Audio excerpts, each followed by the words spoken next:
Khan city 25வது நாள் நம்ம அர்ஜுன் தாஸ் தம்பி ஆல்ரெடி ஈசிஆர்ல செட்டு போட்டு அங்க பாட்டு பாடின்னு இருக்காரு. வடிவுக்கரசி அம்மா இதுல நல்லா பண்ணிருக்காங்க. ஐயோ, நான் திருப்பி திருப்பி படிக்கிறேன். சரிங்க, ஒருத்தர் நல்லா நடிச்சா, நான் இதை கேட்டுடுறேன், கோச்சுக்காதீங்க யாரும். இவங்களுக்கு வேலை கொடுங்கன்னு ஏன் எழுத மாட்டேன்றீங்க, சொல்ல மாட்டேன்றீங்க?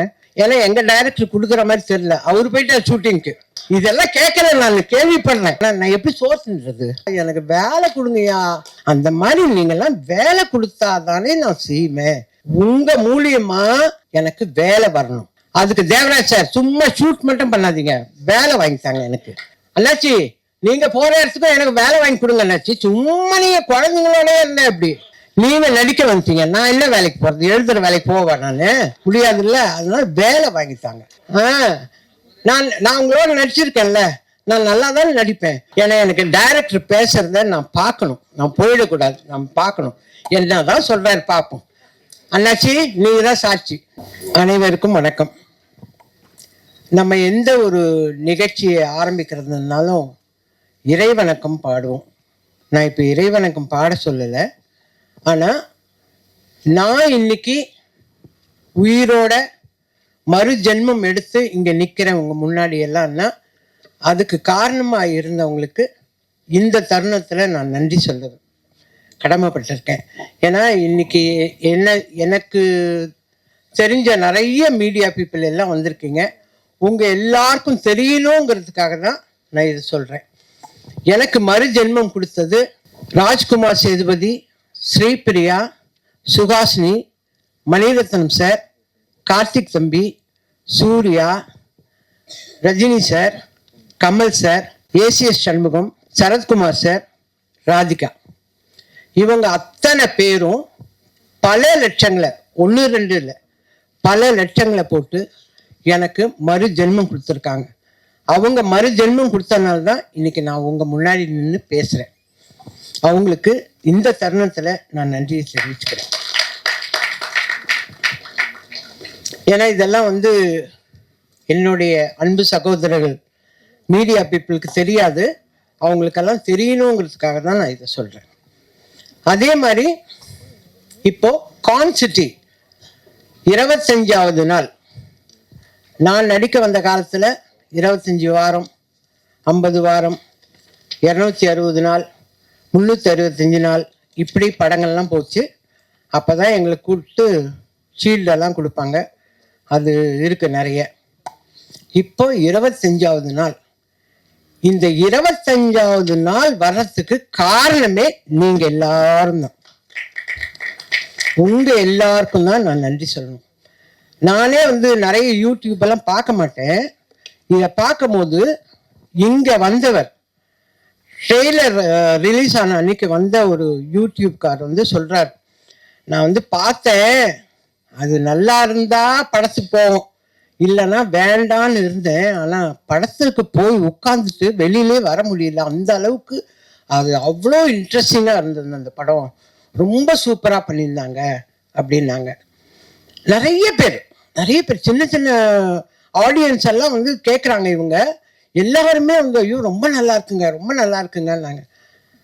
நிறைய வருஷத்துக்கு அப்புறம், நிறைய வருஷம், அதாவது அருணாச்சலம் இதெல்லாம் முடிஞ்சதுக்கு அப்புறம் வடிவுக்கரசி அம்மா இதுல நல்லா பண்ணியிருக்காங்கன்னாங்க. ஐயோ, நான் திருப்பி திருப்பி படிக்கிறேன்.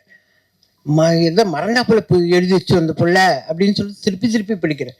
அந்த மாதிரி அவ்வளோ சந்தோஷமா இருந்தது. சரிங்க, ஒருத்தர் நல்லா நடிச்சா, நான் இதை கேட்டுடுறேன், கோச்சுக்காதீங்க யாரும். நீங்க எல்லாரும் யூடியூப்ல வடிவுக்கரசி, யோகி பாபு நல்லா நடிச்சாங்க, இவங்க நடிச்சாங்க, அவங்க நடிச்சாங்கன்னு எல்லாம் சொல்றீங்க. ஓகே, இவங்களுக்கு வேலை கொடுங்கன்னு ஏன் எழுத மாட்டேன்றீங்க, சொல்ல மாட்டேன்றீங்க?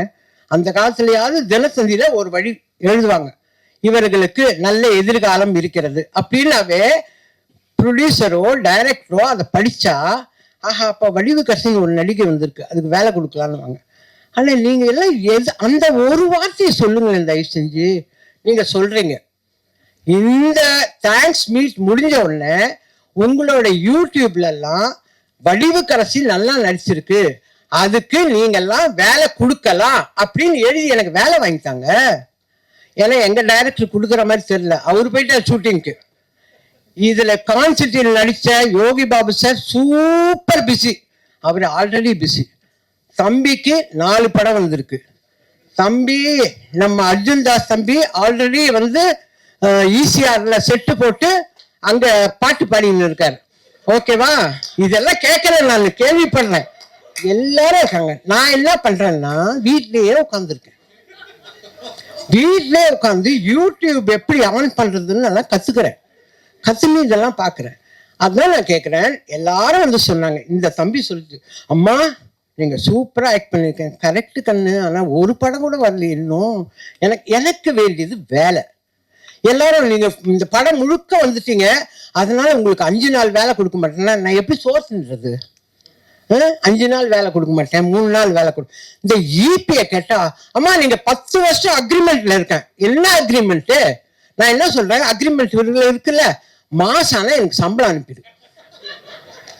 அதை செய்யுங்களேன். மாசம் வடிவுக்கிற அம்மாவுக்கு சான்ஸ் கொடுக்குறோமோ இல்லையோ, சம்பளம் மட்டும் அனுப்பிடுவோம் அப்படின்னு செய்யுங்க. விசு சார்லாம் அப்படிதான் பண்ணாரு. விசு சார், வி சேகர் சார்லாம் எங்களுக்கு மாசம் சம்பளம் அனுப்புவார். அந்த மாதிரி பண்ணீங்கன்னா சந்தோஷப்படுவேன்.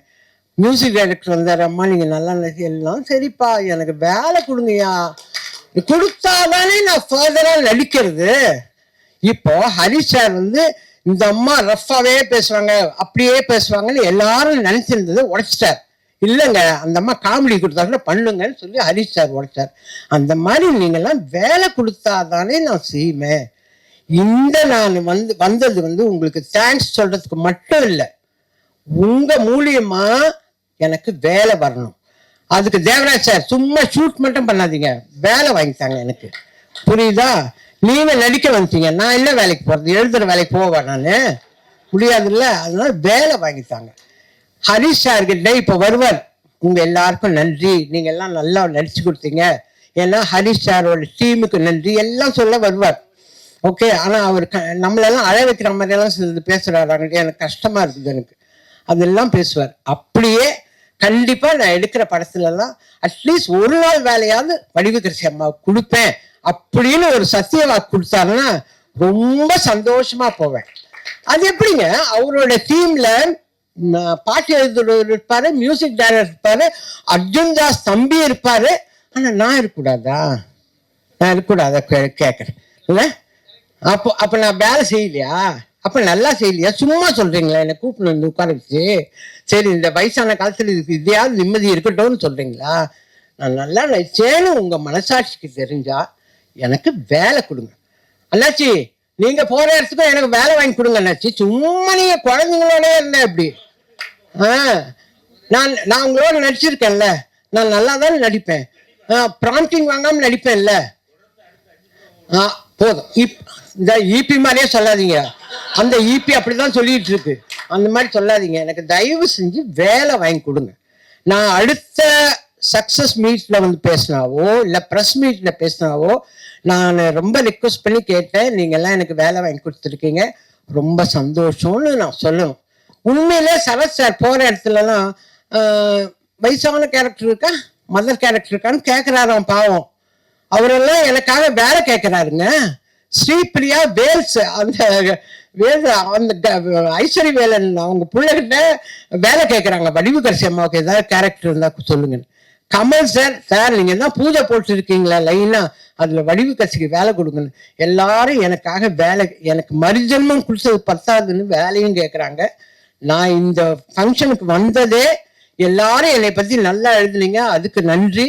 இந்த படத்தை 25 நாள் சக்சஸ்ஃபுல்லா கொண்டாந்தீங்க, அதுக்கு நன்றி. மேலும் மேலும் எனக்கு வேலை வாங்கி கொடுக்க போறீங்க, அதுக்கும் நன்றி. கொடுங்கன்னெல்லாம் கேட்கல, கொடுக்கதான் போறீங்க, அதுக்கும் நன்றி. அம்மா சீக்கிரமாவும் முடிச்சிட்டேன், பெல் அடிக்கிறதுக்கு முன்னாடி. ஏன்னா எனக்கு டைரக்டர் பேசுறத நான் பார்க்கணும், நான் போயிடக்கூடாது, நான் பார்க்கணும். என்னதான் சொல்றாரு பார்ப்போம். அண்ணாச்சி நீங்க தான் சாட்சி. நன்றி நன்றி நன்றி நன்றி நன்றி.